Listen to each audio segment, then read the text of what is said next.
जैसे जैसे इजरायली सेना लेबनान के भीतर घुसने की कोशिश कर रही है, वैसे वैसे हिजबुल्ला आईडीएफ के ठिकानों पर और ज्यादा भीषण हमले कर रहा है।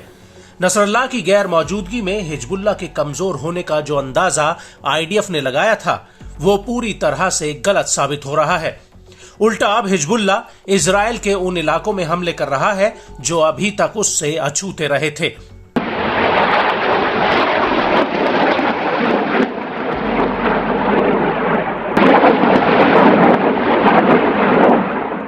जी हां, हिजबुल्ला ने अब दक्षिणी हाइफा के बिन्यामिना पर एक ड्रोन अटैक किया है, जिसमें 4 सैनिकों की मौत हो गई है, जबकि दर्जनों से ज्यादा सैनिक घायल हुए हैं। दरअसल 13 अक्टूबर 2024 को हिजबुल्ला ने बिन्यामिना में आईडीएफ के एक ट्रेनिंग कैंप पर ड्रोन्स का पूरा जत्था फायर कर दिया, जिसकी चपेट में आईडीएफ के ये जवान आ गए।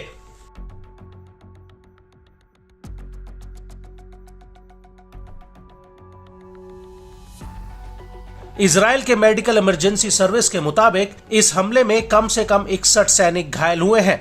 यह हमला बिन्यामिना में गोलानी ब्रिगेड के बेस पर हुआ, जहां पर गोलानी ब्रिगेड का ट्रेनिंग कैंप है। वहीं कुछ स्वतंत्र मीडिया हाउसेस का दावा है कि इस हमले में 100 से ज्यादा सैनिक घायल हुए हैं। रिपोर्ट्स के मुताबिक घायलों में 7 सैनिक ऐसे हैं जिनकी हालत बेहद ही गंभीर बनी हुई है। आपको बता दें कि गोलानी ब्रिगेड आईडीएफ की 5 पैदल ब्रिगेड्स में से एक है।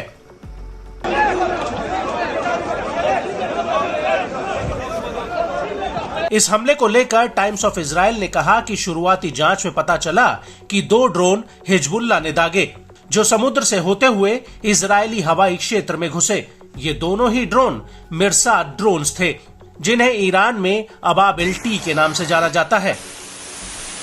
इजरायली मीडिया के मुताबिक हिजबुल्ला का एक drone IDF air defence system को भेदने में कामयाब रहा और फटने से पहले उसने बिन्यामिना बेस पर एक मिसाइल फायर की। इसको लेकर हिजबुल्ला ने कहा कि बिन्यामिना बेस पर जो ड्रोन घुसा वो उन कमरों में जाकर फटा जहां पर दर्जनों आईडीएफ के अधिकारी, वरिष्ठ अधिकारी और जवान मौजूद थे। ये सभी लेबनान पर हमला करने की तैयारी में लगे थे।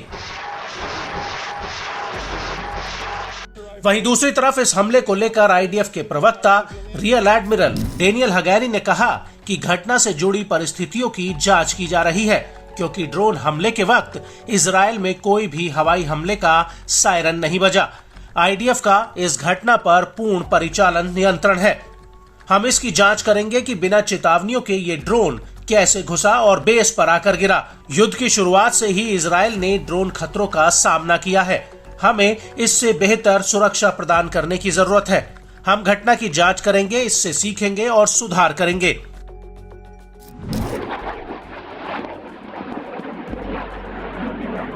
बड़ी बात यह है कि जब यह हमला हुआ उस वक्त आईडीएफ के दूसरे ठिकानों पर भी रॉकेट और ड्रोन हमले हुए हैं। दक्षिणी हाइफा के एक पुनर्वास और मरम्मत केंद्र और लॉजिस्टिक केंद्र पर भी अटैक हुआ।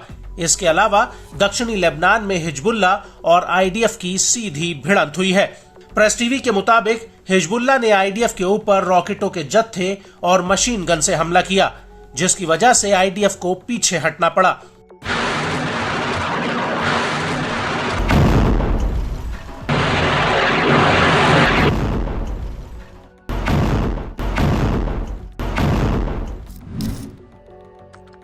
हिजबुल्ला का कहना है कि हिजबुल्ला के लड़ाकों ने 5वीं बार आईडीएफ के जमावड़ों को मनारा सेटलमेंट्स में रॉकेटों के जत्थे से निशाना बनाया।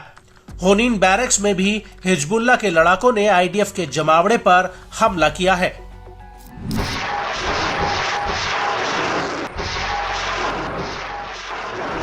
हिजबुल्ला का यह भी कहना है कि जब कफार किला कस्बे के फातिमा गेट के पास आईडीएफ का काफिला गुजरा तो उस पर भी रात करीब 10 बजे भारी गोला बारूद बरसाया गया।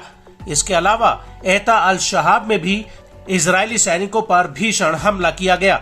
यहां पर हिजबुल्ला के लड़ाकों ने आईडीएफ के ऊपर मशीन गन, रॉकेट्स और गोला बारूद बरसाए।